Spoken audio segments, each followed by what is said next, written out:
Hi everybody, this is my channel Mimi Heba. Welcome to my channel. My name is Vicky.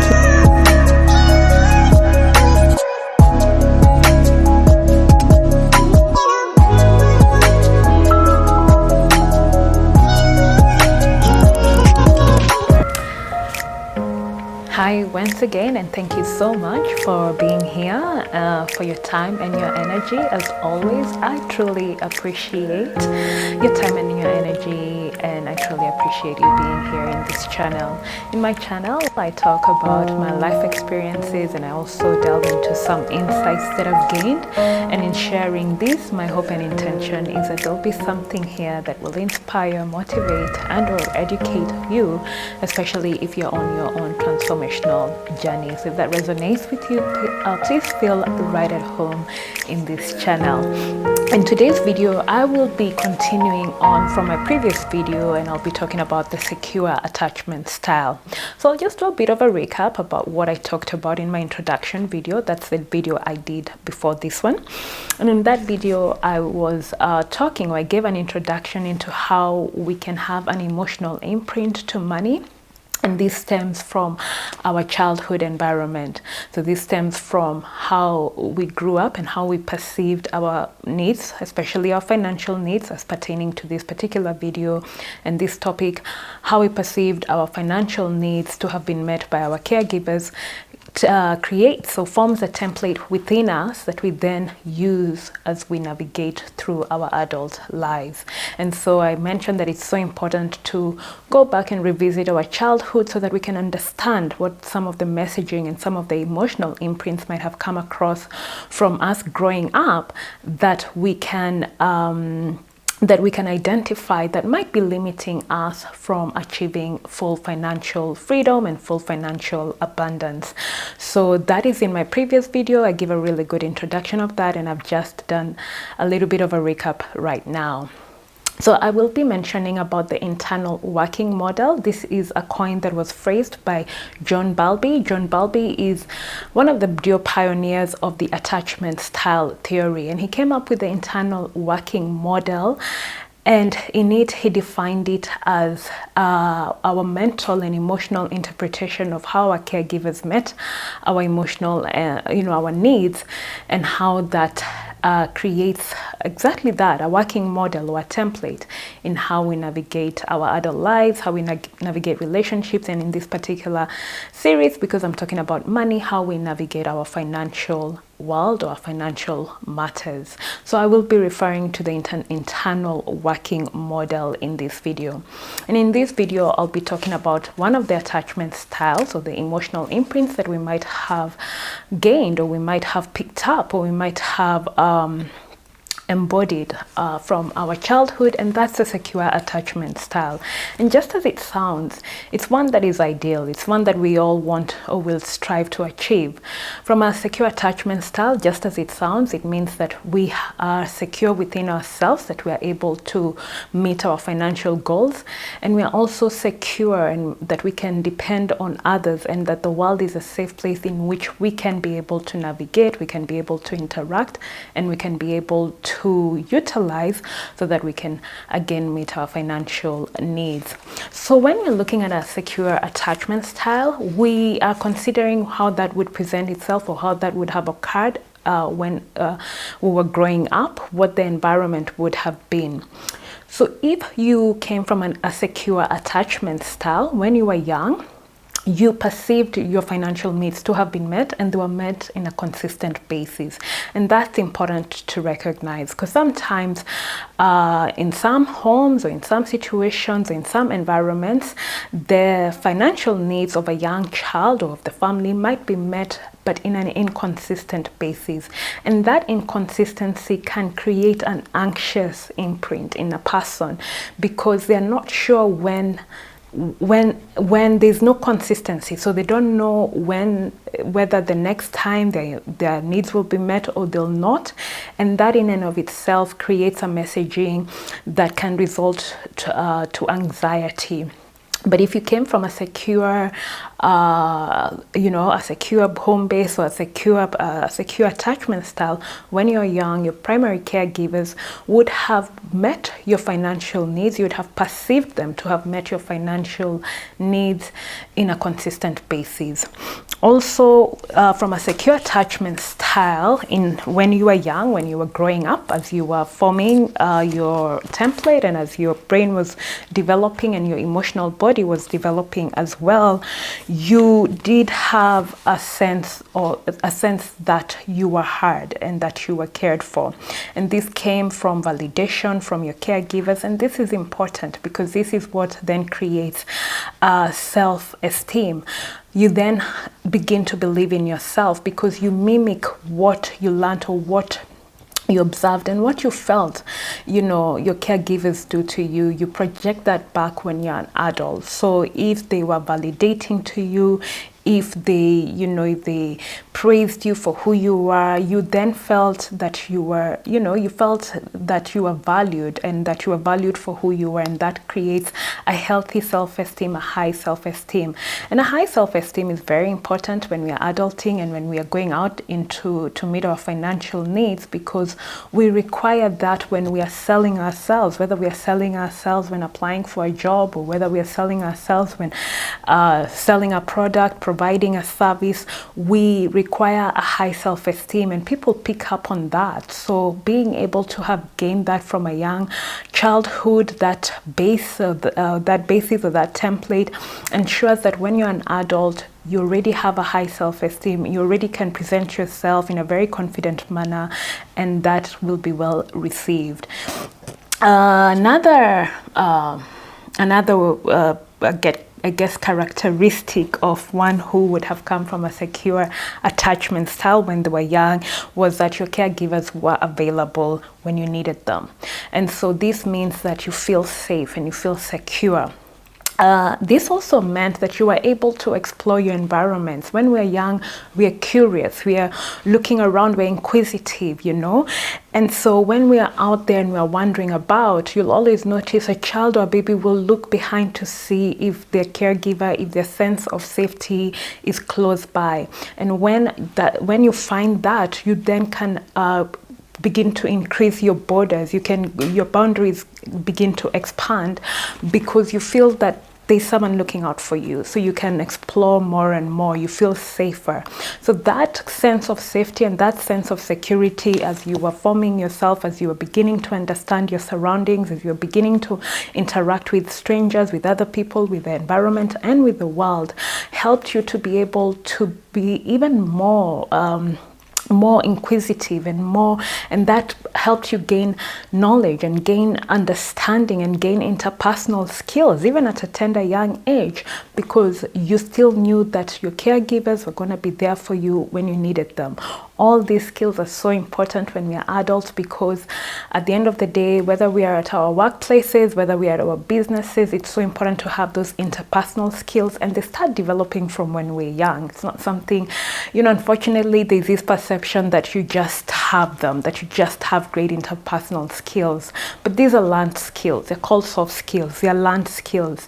And a person who's been able to grow up in them, I would quote unquote say they've got an advantage to them because they're already well developed from when they're young. And that is exactly what happens when you have a secure attachment style. Is then as an adult, you've already honed on those interpersonal skills. You're quite, again, confident. You're able to walk into strange environments and and interact in a very easy manner, and that comes from having that base as you were exploring yourself and as you were beginning to understand the environment and your surroundings. You felt safe enough to discover and to explore because you knew that your caregivers would be available to you when you needed them. Also, you felt that your needs were heard. You felt that you could communicate openly, and also you felt that there was open communication both ways. It was a two-way street. And this matters even for children, even for babies. When they're crying, it's a form of communication. You know, as much as we might think it's irritating or whatever, they're still communicating something to us. And when, you know, if as a child and if as you were developing, you felt heard, and this is a feeling, I keep saying, you perceived and you felt, because this is how you're building up that model, that working model, is what you're receiving, what you're absorbing, what you're perceiving as you're developing.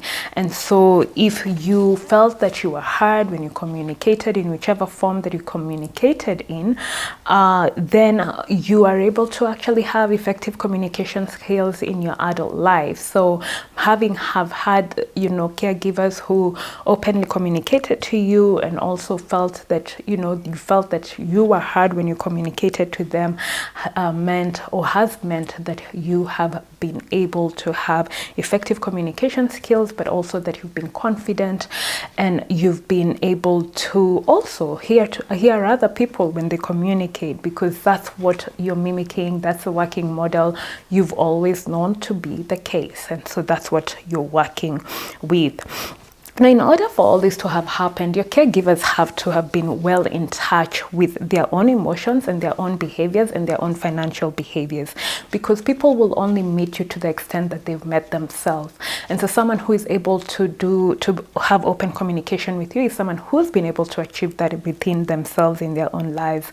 Someone who's able to meet your financial, you know, have healthy financial behaviors is someone who's been able to achieve that in their own lives. So having had caregivers who were quite in touch with their emotions, were quite aware or were conscious of their financial behaviors, has meant that these caregivers have been able to provide this for you. They've been able to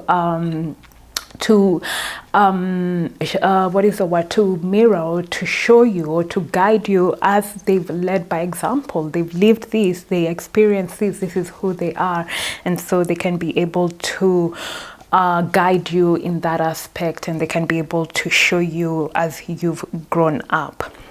So essentially, as your brain was organizing itself to provide a foundation, a child who has grown in a secure attachment style home or environment is what that results in a healthy self-awareness. They're aware of their own emotions, they're aware of how to regulate themselves, and that helps in terms of even stressful situations which we shall encounter in our adult lives at one time or another.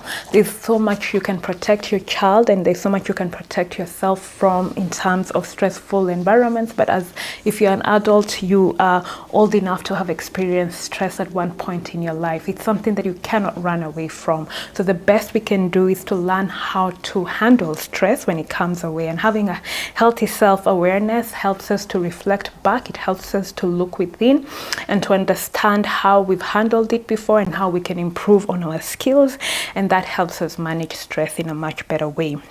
There's also an eagerness to learn, and as long as you're eager to learn, you grow, and as long as you grow, you are able to increase your value, you're able to increase your self-worth, and that is reflected back to you as you give your service. The world will reflect back that value to you in terms of, you know, of money in this instance. And trust and empathy. And again, all these are interpersonal skills that we essentially need when we are operating in our adult lives. We need these skills because in living life, in doing business, in working in companies, however you want to look at it, you are going to be interacting with other people, and, you know, having those interpersonal skills comes from having that model through which you've observed and which you've learned and which you've gained insight, and that you're then able to continue, and you're able to I'm going to use the word mimic lightly, but yeah, to mimic as you do your adulting, you do your adult life. So I'm gonna just mention a few. I mean, I've been touching back and forth. I've been talking about what the young environment, or rather the environment when you are young in a secure attachment style, what that would look like. And so I'm just gonna list the characteristics of a secure attachment style as an adult, although I have listed a lot of them, but I'm just gonna go through them because there might be some that I want to expound further on. So as an adult, these are some of the characteristics that you might display: autonomy, or being comfortable with being alone. And this comes from essentially that high self-esteem. This comes from you being able to have been confident enough to explore, to see the world for yourself. If you don't feel safe, if you don't feel the world is safe, you're highly unlikely to want to be alone. You'd want to be around other people.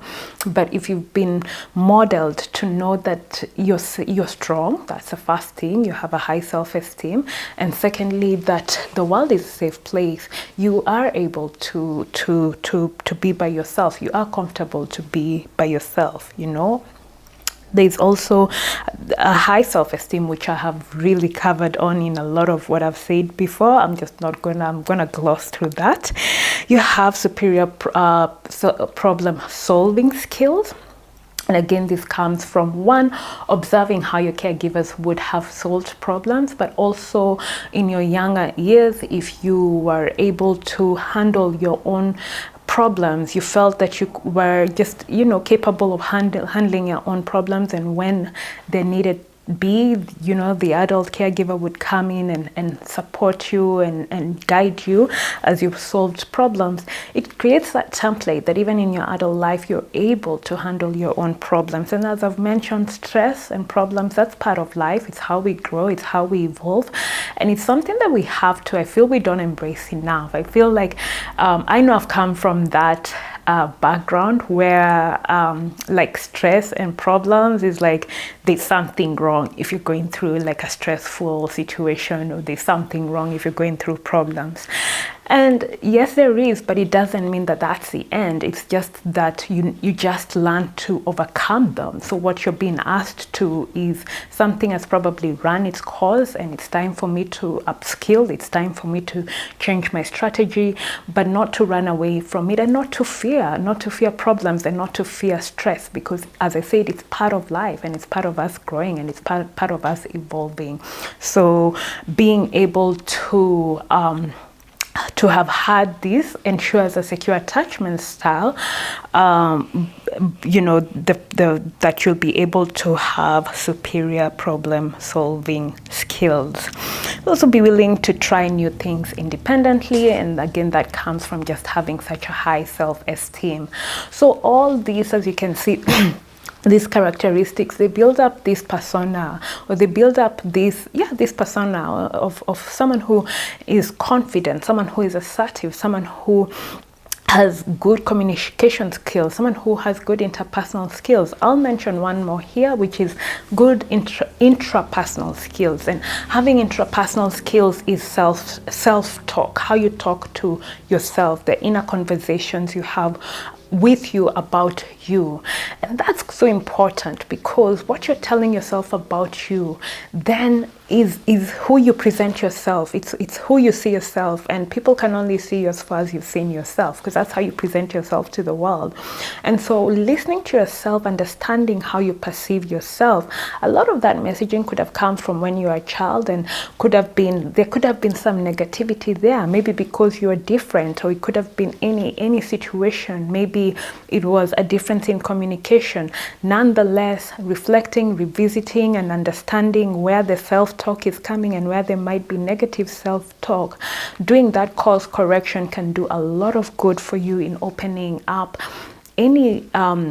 in clearing any limitations that you might have that might be stopping you from going out and achieving your goals, so that you can achieve financial success. So once again, being able to reflect back on how you talk yourself, and maybe even tie it back to how you grew up, whether that's where it stems from. A lot of times that's where it stems from. And this is not about naming and shaming. I always say our caregivers, our parents, they did the best best they could with what they had, and so they've taken us this far, and that's good, and we applaud them for that.